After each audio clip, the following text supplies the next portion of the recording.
What is going on, ladies and gentlemen? AJ Good here at the House of Masks, and today's video is a video that I never thought that I was going to do. It's a super commonly asked question. People want me to tell them what my favorite masks in my collection are, but it's very, very hard to choose when you love so many of them so much and you have so many of them. But I've decided to break down and try to pick my top 5 favorite masks in my collection to share with you guys. So aside from the first mask, I don't think that these are going to be in any particular order. I would say that they're all tied for second aside from the first one, and I will go into detail as to why each mask is what it is, why it's in the top, and I'll just explain a little bit about it. So first and foremost, we have my custom AJ Good mask. This is a mask of myself, and the reason that it is my all-time favorite is because I feel like I waited my entire life to have this. The reason I ever decided to get one of these was before any other collectors had their own mask. Now it seems like every fucking 15-year-old that has 3 masks has to have a custom mask. And that does bother me a little bit, but it's also kind of flattering because I know that I started that. And I don't want to sound too cocky, but let's be real, I started that. The reason that this even came to be was because I was going to a lot of conventions and a lot of shows, and as the House of Masks was getting more popular,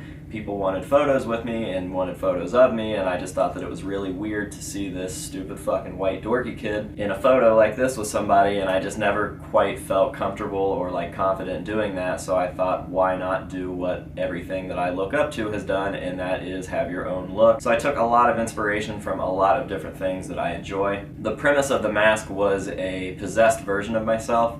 I always thought that that was a really cool concept. I guess it kind of came from The Evil Dead with the Deadite. So Deadite version was the promo version. That was the paint job that we were going off of. This was an afterthought, and it just kind of came to be the favorite mask, the one that I wore the most and the one that I thought looked coolest. So yeah, we based it off of a Deadite premise, possessed AJ. Had some elements of Slipknot in there with like the Tattoo the Earth smile. I wanted like a super sinister smile, and I always thought that the grin on the Tattoo the Earth was like the perfect moment of madness captured in a sculpt, so I definitely wanted like a spooky smile like that. I also took wind of the Papas from Ghost. Every character that they would come out with, 1 started and he looked semi-realistic. Papa 2 came out, he looked even more realistic. Papa 3 was almost seamless, and now the Cardinal literally just looks like a guy. So every time that they came out with another mask, it seemed like they sunk a little bit more time and money into it to make it look seamless, like an actual person. So when I came out with this, I definitely wanted it to look like a makeup. I didn't want it to look like there was a mask on my face. So I kind of hid the strapping, the strings in my hair. We hid the seams with my hair. This seam comes down perfectly and kind of looks just like makeup stopping at my neck.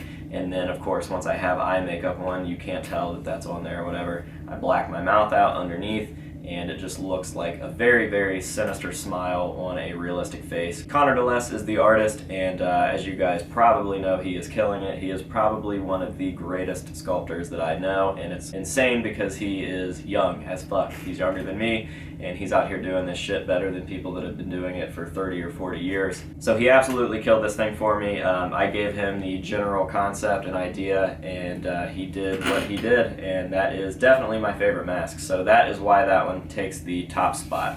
So secondly, we have my British civilian duty Sid Wilson mask, and I would say that this probably would get second place out of all of them. I know that I said that they're all tied for second, but I think if my house was burning down, this is definitely one that I would try to save. So this is actually the first mask that I remember having as a child. You guys have probably heard me tell this story a million times, but I was sitting in this house on the couch. It was actually my grandma's house at the time, and she used to get Rolling Stone magazines delivered to her beauty salon, and I would steal them and try to find articles about Kid Rock or Limp Bizkit or any other little like nu metal type shit that was going on right there. So it was like the year 2000, I was flipping through a Rolling Stone, and I stumbled across a photo of a band, and it was 9 guys in masks, and they looked fucking crazy, and I could tell that something was special about the masks and the suits. I knew that it wasn't something that you could just go to a store and buy, and I just fell in love. I tried to read the article, didn't really understand anything in it because I was young, but I asked my mom if I could look them up on the internet. I used Yahoo Launch. If any of you OGs out there remember that website, Yahoo Launch, to check out the Wait and Bleed video, and everything about it was perfect. I loved the music and the imagery and the aggression, and just something like that for a 6 or 5-year-old kid to see was fucking unreal, so I was definitely stoked. And for some reason, I hit up one of my dad's friends. He's pretty much like an uncle to me, super close family friend, and I asked him if he had any masks, and he said that he could swear that he had an old gas mask in his parents' attic, so he found it and brought it over. It ended up being the same mask that Sid was using in the Wait and Bleed video, so I've had it ever since then. It's been through a lot. Tons and tons of house moves. It's been restrapped a couple times. Just general wear and tear from a young kid and a Slipknot fan. So I've worn it to concerts, conventions, anything that you can think of. I've had this thing with me, so I'm definitely partial to this mask, and definitely means a lot to me to have. So the OG from when I was a child definitely belongs on this list. You're on the list!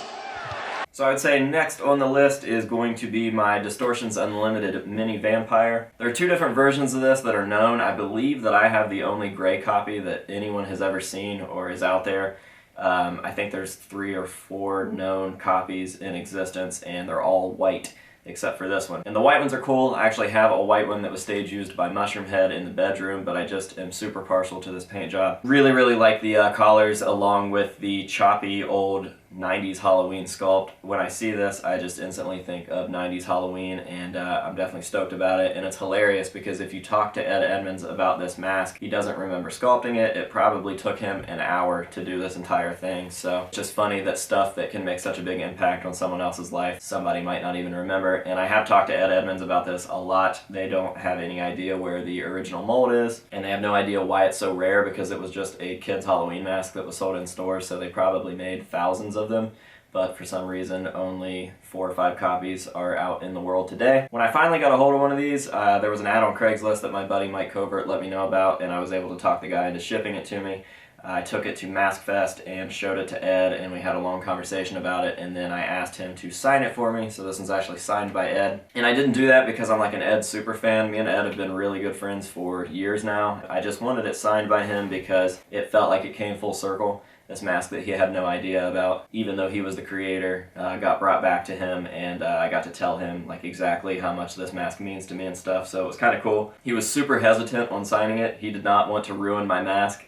He knew how much that the mask meant to me, and he was just like, "Are you sure? Are you sure you want me to do this?" Alright, I just decreased the value, so it was actually pretty funny getting that one signed. But yeah, I'm definitely stoked to have this. I can't see this thing leaving my collection ever, and I have never considered getting rid of it. The white one, I'm not as crazy about, but it's still one of my favorite masks, so the gray copy is definitely one of my favorite masks in my collection. Next up, you know that I had to throw this one on there, is my first ever vintage West German clown. I feel like I waited forever to get one of these. It seemed like every one of my friends around me were picking these up online, and I just could not for the life of me find one.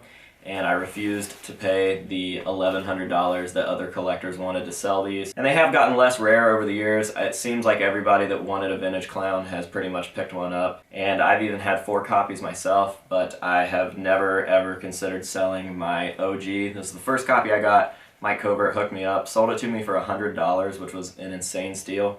I feel like it was a pity sale because he knew that I just had wanted one for so long.